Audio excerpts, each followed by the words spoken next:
Bonjour et bienvenue à cette vidéo où l'on explore une autre partie de la côte centrale de la Californie, soit Morro Bay, Pismo State Beach pour l'observation des monarques, Solvang, le village danois, ainsi que Santa Barbara. Donc installez-vous confortablement, thé, tisane, café, verre de vin, car ça commence maintenant.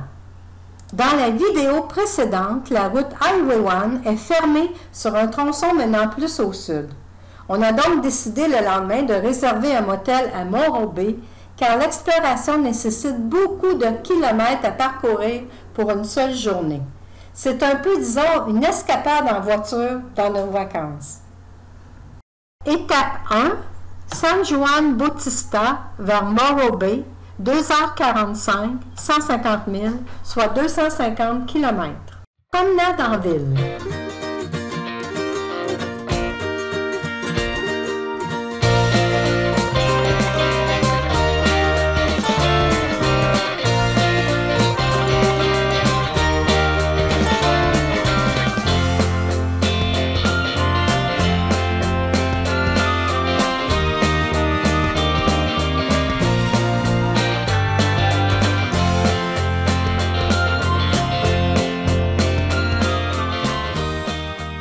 Ce que l'on a vu ce jour-là de la mi-octobre et ce que l'on a vu en 2008, sensiblement à la même période. Ce rocher, haut de 581 pieds, soit 177 mètres, est un bouchon volcanique. J'y reviendrai plus loin.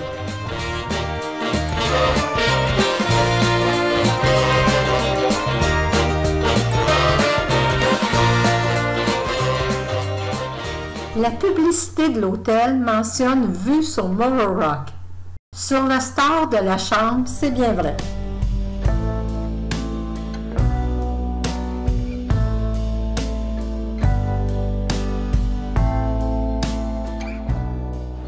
Ce matin à 8 h à Morro Bay, une belle surprise nous attendait. Deux petites loutres qui s'amusent entre elles. Mignonnes, aux allures espiègles, les loutres de mer se frottent les oreilles et le visage pour entretenir leur fourrure, un élément essentiel à leur survie dans l'eau.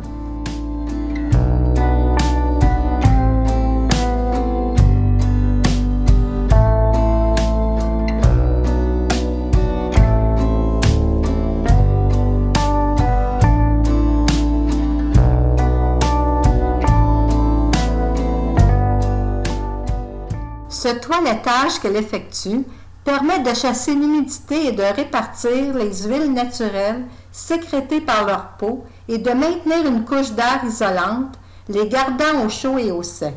Bref, pour maintenir leur fourrure dense et imperméable.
Le brouillard qui se dissipe peu à peu pour nous dévoiler Morro Rock.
possible de confondre Morro Bay avec une autre station balnéaire californienne.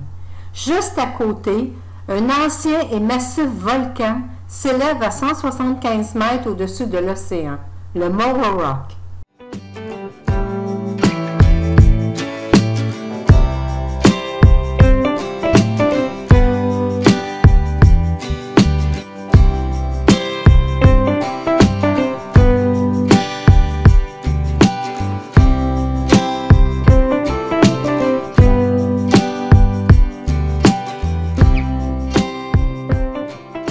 Le but de cette étape, partir à l'observation des papillons monarques qui font un arrêt à Pismo State Beach avant de voltiger vers le Mexique pour l'hiver. Un arrêt incontournable dans la forêt d'eucalyptus qui accueille des dizaines de milliers de papillons monarques regroupés dans les branches des grands eucalyptus bordant l'estuaire côtier.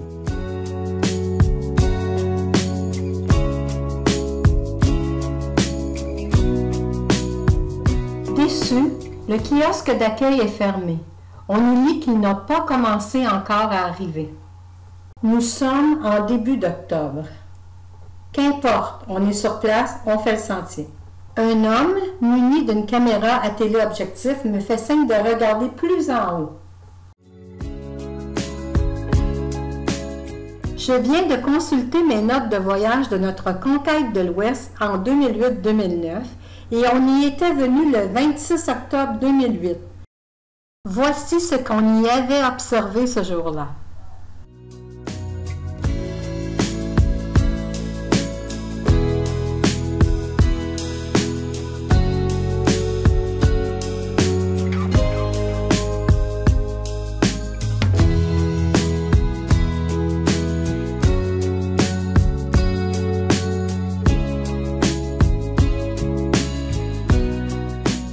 En arrivant dans ce lieu, on se dirait téléporté dans les pays scandinaves au Danemark. Pourtant, nous sommes en Californie.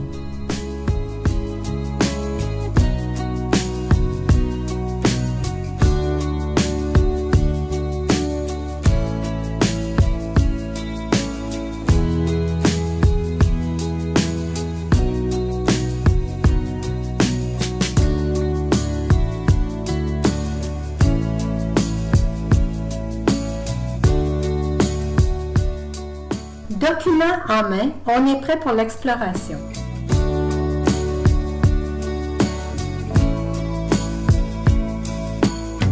Solvang a été couronnée meilleure petite ville de l'Ouest. Elle est située à 45 minutes de Santa Barbara, notre dernière destination de cette escapade. Si vous explorez ce petit village danois, il est conseillé d'y venir en septembre pour assister à des reconstitutions de l'époque viking, des défilés de gens en costume danois avec des chariots tirés par des chevaux ou encore écouter les contes traditionnels de Hans Christian Andersen.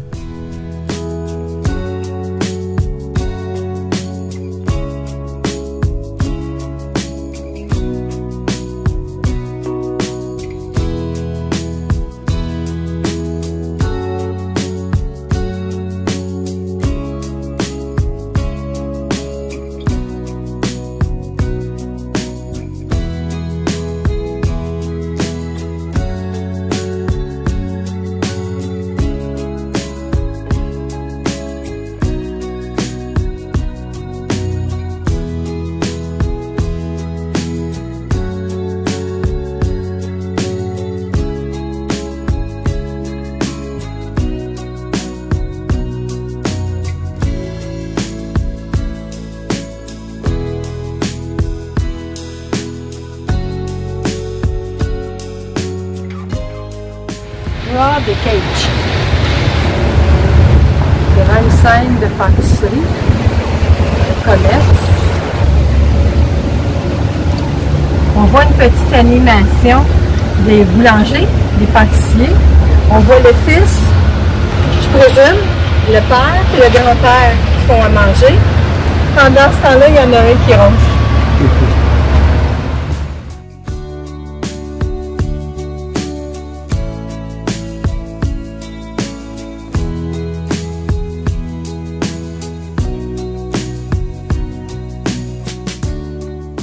On va laisser notre pâtissier se reposer et on va passer à notre destination finale de cette escapade, Santa Barbara.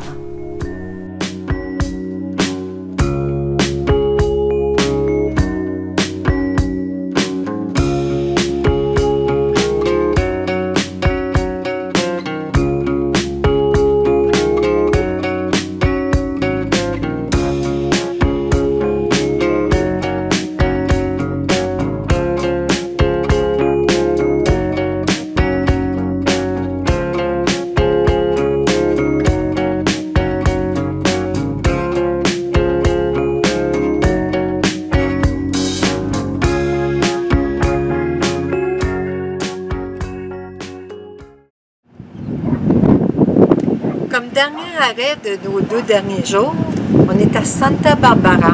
On est sur le quai, on vous montre la ville et ses environs.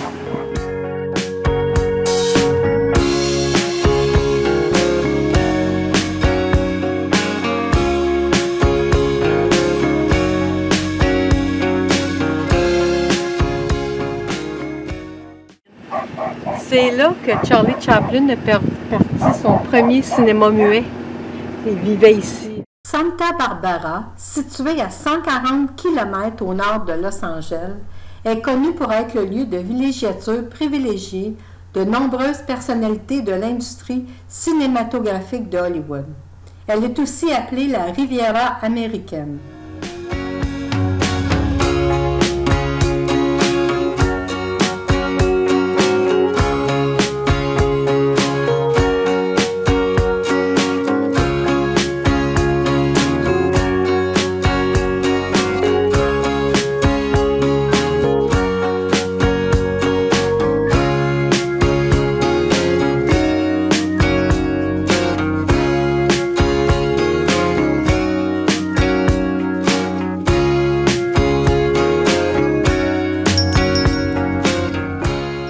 Sur cette dernière photo de bord de mer, je vous dis au revoir et à bientôt vers une autre destination.